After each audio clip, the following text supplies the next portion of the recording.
Who gets to become a researcher? And how do researchers' identities, their gender, ethnicity, and background shape the opportunities they're given in the research world?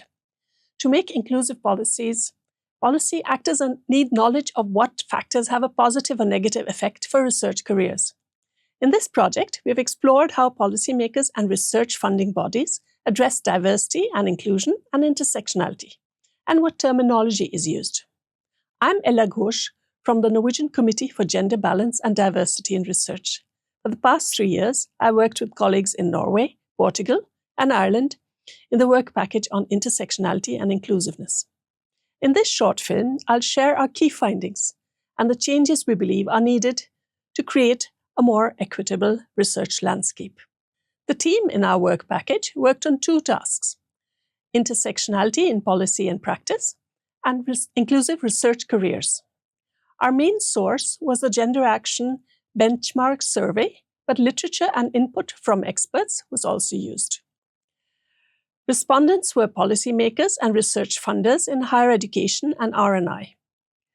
The analysis combined quantitative analysis with expert and stakeholder consultations. Our team produced 2 reports and 2 sets of policy recommendations. Now, to our main findings. The first finding was a gap in common understanding on challenges and concepts. A central issue is that there is a gap in common understanding of concepts and terminology on inclusion, diversity, and intersectionality. For example, inclusion or diversity may be used only about gender, or about gender and other grounds, or only about ethnic diversity. When going through some of the texts and responses, there was little text about what main diversity or inclusion challenges are. Few countries or institutions state why equality, diversity, or inclusion is important.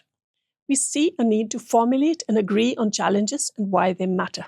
A second finding was the disconnect between multidimensional legislation and inclusive policies at sector level.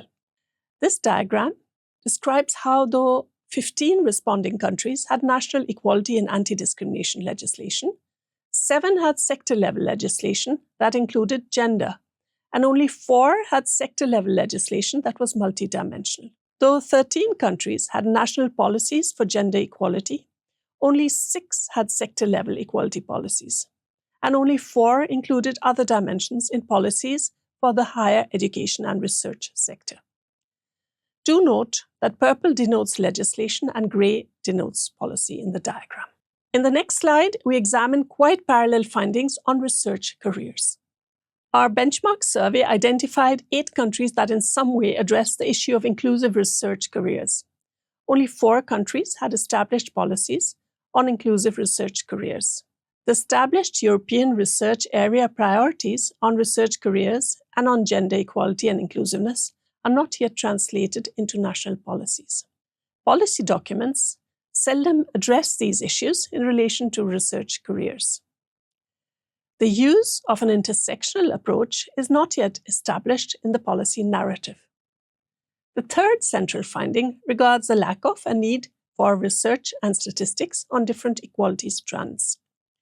We also lack research that specifically addresses intersectional challenges relevant to our sector.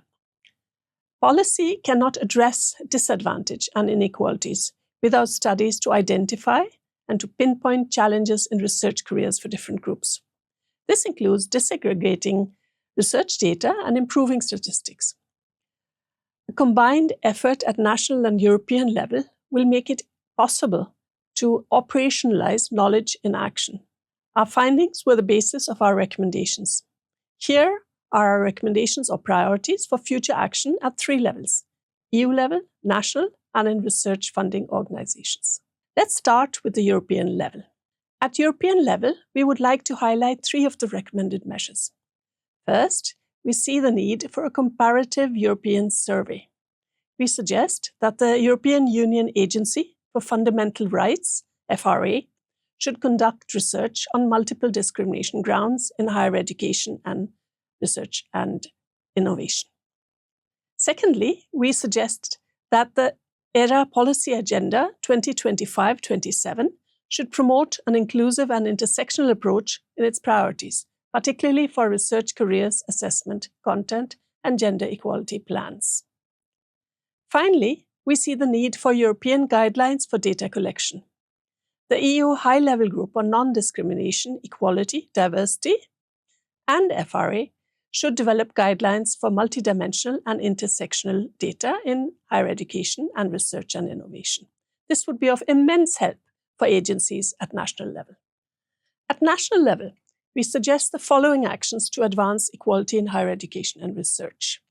National authorities need to a greater extent to align national policies with equality and anti-discrimination laws. They need to address, that is to say, mention in central policy documents, challenges faced by vulnerable groups in academia. They need to tailor actions to national context and structural barriers. There is no one-size-fits-all approach. Some countries have greater challenges with socioeconomic inequalities.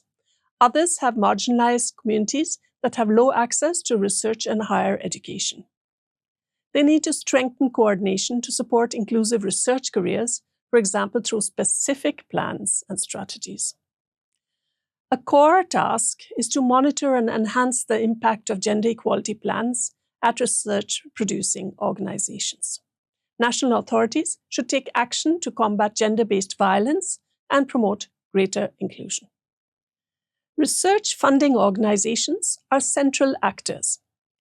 In our recommendations for both tasks in the work package, we have made specific recommendations for these organizations. Here are the core actions we believe are important. Research funding organizations should develop inclusive gender equality plans with an intersectional approach that include both internal measures and measures in their tasks as funders. A clear conclusion in both tasks was that RFOs need to build competence and training of staff on inclusive careers and intersectionality and other core issues. This reflects the RFO's own suggestions. However, RFOs are part of a larger ecosystem. They must increase interactions with other stakeholders to create common ground and implement transversal recommendations on inclusive research careers. The way forward. What should we do now? The ERA Policy Agenda 2025-27 was adopted in May, at the same time as our project came to an end. Here, improving data collection, monitoring, and evaluation on inclusive and intersectional gender equality in R&I is mentioned. The goal is to identify successful practices and challenges to be addressed by future policies and measures. An expected outcome is to develop guidelines for implementing intersectionality in R&I policy, including developing indicators. The She Figures report, published earlier this year, includes advice on improving the knowledge base on intersectional challenges in research and innovation. This is a product of the INSPIRE project.